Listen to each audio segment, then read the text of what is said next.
Hello, Steve Arts 89. Well, it's October. We're heading towards Halloween, and I saw a really sad little video. It was a section of a podcast that Daniel Harris and Scout Taylor or Thomas, is it her name? Were talking. Apparently, they do a little podcast together because they're like besties, and they do conventions together and everything. And they're talking about their nightmarish meeting with Jamie Lee Curtis, because I was shocked to find out that up until the post premiere party or release party of Halloween Ends, Danielle Harris had not met Jamie Lee Curtis over all those years. I thought she'd met her years ago. And yeah, they went to the premiere, and part of it was they just wanted to meet Jamie Lee, and they got there, and Danielle approached her, and she sort of said, I'm Danielle Harris. I played your daughter Jamie in Halloween 4 and 5, and she just sort of apparently looked at her like, I don't watch those films, I know who you are. And that was it. She just shut her down, and it just crushed her, and she just sort of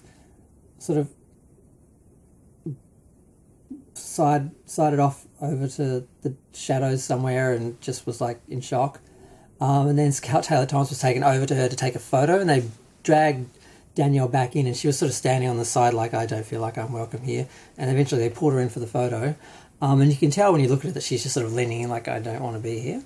And then Scout tried to talk to Jamie and had the same experience, and then she ended up in tears. And like she said, well, thank God my experience with Jamie Lee happened after the photo, because I would have been standing there with like tears in my eyes trying to take a photo.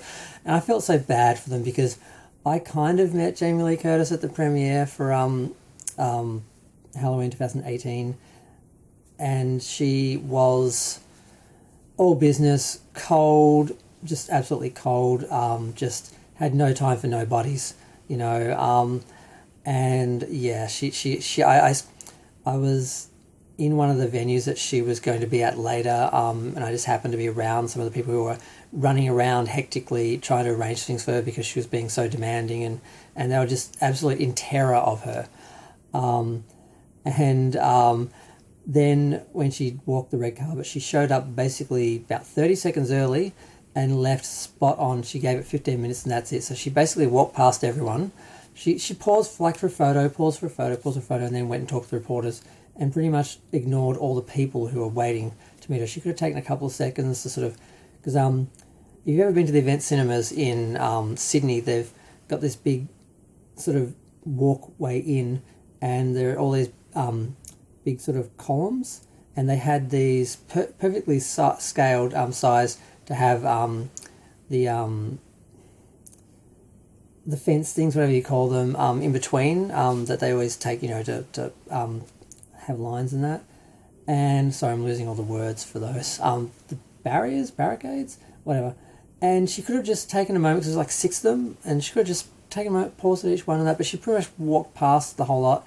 And I was standing just near the start of the reporters, like I was like closest to the reporters and her, and the press, and me and some people behind us were like calling out to her because she basically walked straight past us, and she turns us like, 1 minute, and then she came over, stood for a second for a photo, and then went back over there. But she said before that she'd come back to like talk and pose or whatever and sign or whatever, and she never came back. She just went over to the media and never came back. And I just thought, just the way she like, just her tone and the way I was like, wow, she is just cold and all business. And when you see her in interviews and that, she's just performing, and she's really manipulative. When you look at how much attention she got out of Michelle Yeoh's Oscar, with her performance, about how excited she was for her, she was so trying to steal the attention, and then she got an Oscar anyway. So I think she is a good actress, and she has been playing the part of Jamie Lee Curtis for a couple of decades. So, and anyone who's been on cocaine that long and hidden it as well as she did has to be incredibly manipulative. So she's probably a much better actor than we realise, but she's horrible. She doesn't do anything for fans, so she doesn't do anything to be horrible at.